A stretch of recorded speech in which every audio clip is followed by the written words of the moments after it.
The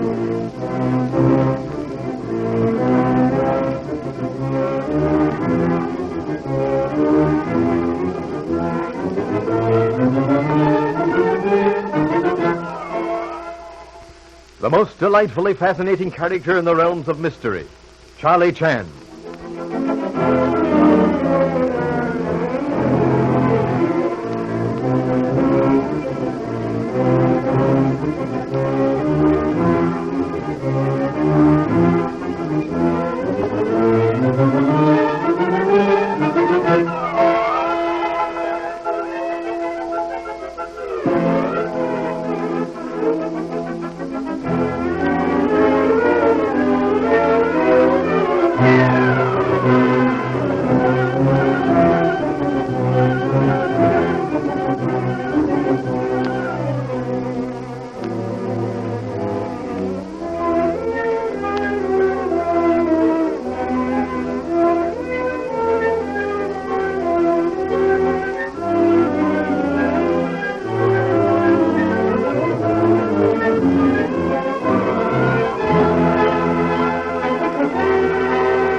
Never in his long career has Charlie Chan, the Honolulu detective, faced such a baffling mystery as that involving the murder of Ellen Landini and Dr. Swan at Pine View. All the guests and all the servants had ample motive in the eyes of the law, and each in turn had opportunity. Suspicion, however, is more definitely pointed at Ah Sing than at any of the others, but Charlie Chan dislikes to arrest Ah Sing at the present, and he explains his reasons to Don Holt, the sheriff, as they sit before the study fire. You see, Sheriff, we could arrest Ah Sing, and there is no question in my mind but that the average jury would return a verdict of guilty against him. Men have been convicted on much less circumstantial evidence than we can present. But you said yourself that any smart lawyer would make our testimony appear pretty flimsy. Yes, Sheriff, I did that, but I am convinced that the jury would return a verdict of guilty. Yes, I suppose you're right, Inspector. Yet you must admit, Sheriff, that almost the same evidence, if sufficiently pointed by a prosecuting attorney, could be led against Romano, Swan, Ryder, Cecile, and Ah Sing. But Swan being murdered? Oh, I see. It would be easy to show that Swan killed Landini. That would leave us with the solving of Swan's murder. Correct, Sheriff. But in the Swan murder, Miss Beaton, Mr. Ryder, Romano, Mr. Ward, Mr. Beaton, all have each other for alibi witnesses. Mm-hmm. Cecile, Ireland, and Ah Sing are the three left when one considers the Swan murder by itself. Well, isn't that the sensible thing to do? No. Why not? Because it does not include the all-important motive. The motive which could account for the killing of Madame Landini cannot by any stretch of the too easily stretched imagination be applied to the killing of Dr. Swan. Come in. Ah, Mr. Holt. Honored indeed. You will sit here beside the window? Thank you. Yes, Mr. Chan. I thought you'd want Mr. Holt up here. I'll go and talk to Cash Shannon. That is, if you don't require me. Yes, Miss Beaton. You run along and let Cash amuse you for a while. See you all later, then. What's the idea, Dad?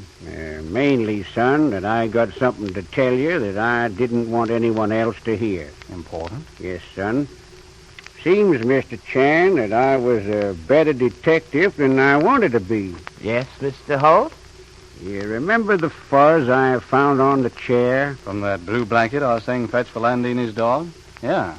We alibied Ah Sing out of that fix by remembering that Ah Sing fetched the blankets that night we took Landini's body to the county seat. Yeah, I sent Ah Sing for those blankets myself. Yeah. And we gave Ah Sing the benefit of the doubt. You remember we said that he laid the blankets down on the chair after Landini was killed? Yes, Mr. Holt. Otherwise, much as we wish to avoid it, we were faced with the necessity of recognizing that Ah Sing had carried the blanket into the room before Landini's murder, a fact which Ah Sing vigorously denied. Ah Sing lied. I spoke to the doctor, and he said that night when they got ready to move the body, and Don here sent Ah Sing for the blankets, that he, the doctor, took the blankets from Ah Sing at the study door. Then Ah Sing never had opportunity of placing blanket on arm of chair after Landini murder? No, Mr. Chan, he did not. Well, kind of looks like that was that. Unfortunately, yes. We accumulate facts, and facts point to inevitable conclusions. Truly it is said that never yet was there a tree so big that it bore cooked rice. We move step at a time, but we reach eventually the end of the road. Makes me sort of sick. I think I'll go outside for a walk. Very well, Sheriff. See you before you leave, Dad. Yes, son. Oh, Mr. Ryder. Yes. Can in the study? Come in, Mr. Ryder. I thought this might interest you, Chan. Yes, Mr. Ryder. A telegram from my man. These. You're 45 in top drawer of desk in library. Signed, Simmons. And for your information, I've never owned more than 145. Thank you, Mr. Ryder. Oh, since you're here, one question, please. Yes? Why did you try to throw blame for murder upon Ah Sing? What? Why did you question Sheriff about fact of Ah Sing's glasses being broken? You knew that murderer was person of poor eyesight, and you deliberately brought up fact that Sing's glasses were broken. I wasn't trying, as you say, to throw the blame on anybody. I asked Ah Sing if he still read English. I held a book up for him to read, and he told me he'd broken his glasses. I asked Dudley to see about getting them fixed that day in Reno when you went to interview Miss Meacher. Well, that's all. Why, if I thought Ah Sing were guilty, I'd try to shield him.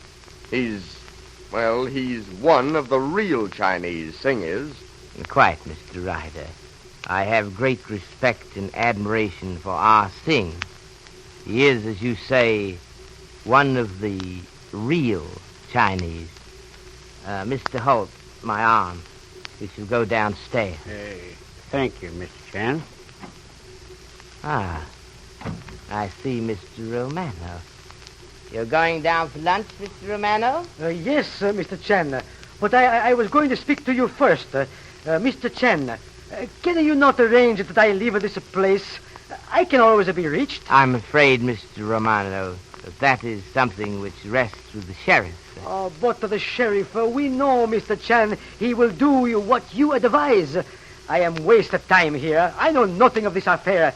I cannot help. I am so sorry, Mr. Romano. The decision lies with Mr. Holt, the sheriff. Here's the sheriff now, Romano. Why don't you ask him? But what is the use? I know the answer. No. Never anything but no. Monsieur Chan, a telegram for you. Thank you, Cecile. Yeah. Oh, by the way, Cecile, have you not forgotten something? No, Monsieur Chan. Not a single thing that I can think of. Something about not sleeping and seeing someone creeping down the back stairs? Mr. Ward, he tell you? Mr. Ward? Mr. Ward has said nothing. Then how does Monsieur know? How I know makes little difference. After lunch, Cecile, I shall expect to see you in the study. Oui, monsieur. Be prepared to give me a complete explanation. That will be all. And thank you so much. Kind of took the wind out of our sails, that didn't, Mr. Chan? Yes, Mr. Holt. Mr. Sheriff, here is a telegram which may contain news. Coming, Mr. Chan. Yes. Ballistics expert says bullet found embedded in tree was fired from Landini gun. Just as we thought. Well, we already guessed that. I thought it might be something else. One step at a time, Miss Beaton. Patience and even the crowbar dragged in the sand will eventually become knitting needles. Come, Mr. Holt. I shall lead you to lunch table. Thank you, Mr. Chan. You know, Mr. Chan, I've been wondering about something in this case. You were saying, Leslie, that Cash asked you to go horseback riding with him this afternoon? Yes. First thing you'll do is ask you to ride up to that clearing where we went the other day. I wish as kind of favor to me that you wouldn't. But what shall I tell Cash? Well, tell him you've been there already. Oh, but Cash isn't the sort to be put off with an excuse like that. Yeah, I know it, doggone it. I wish I could say things like I want to. You know, somehow, I just haven't got the words. Cash can say it. He'd more than likely tell you that you're the prettiest girl he's seen around these parts. He has? Already? Yes, several times. Yeah. Cash is a fast worker. He got engaged to 3 different girls last summer. You mean he's fickle? Well, you know those fellows that talk a lot. Yet, the strong, silent ones have their difficulties. Like, perhaps, explaining what I'm to say to Cash when he asks me to go riding to that clearing. You might tell him that you're going to marry me. But would that be the truth? Well, I know you haven't seen the county seat yet. No, but I have seen the sheriff. You mean that? I guess, that is, I reckon I do. Golly.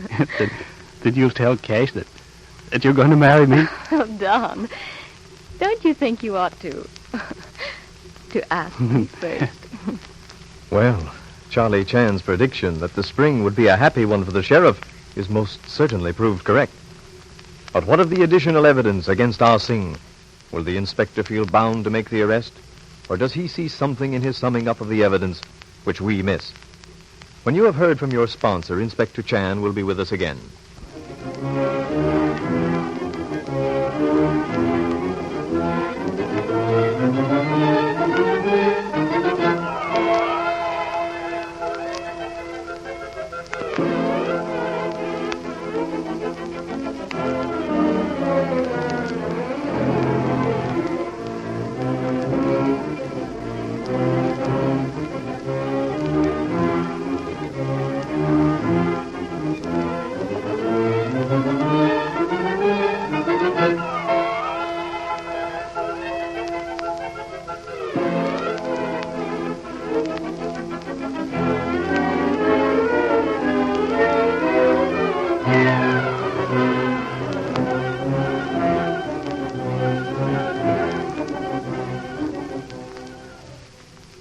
Good evening, Mr. Chan.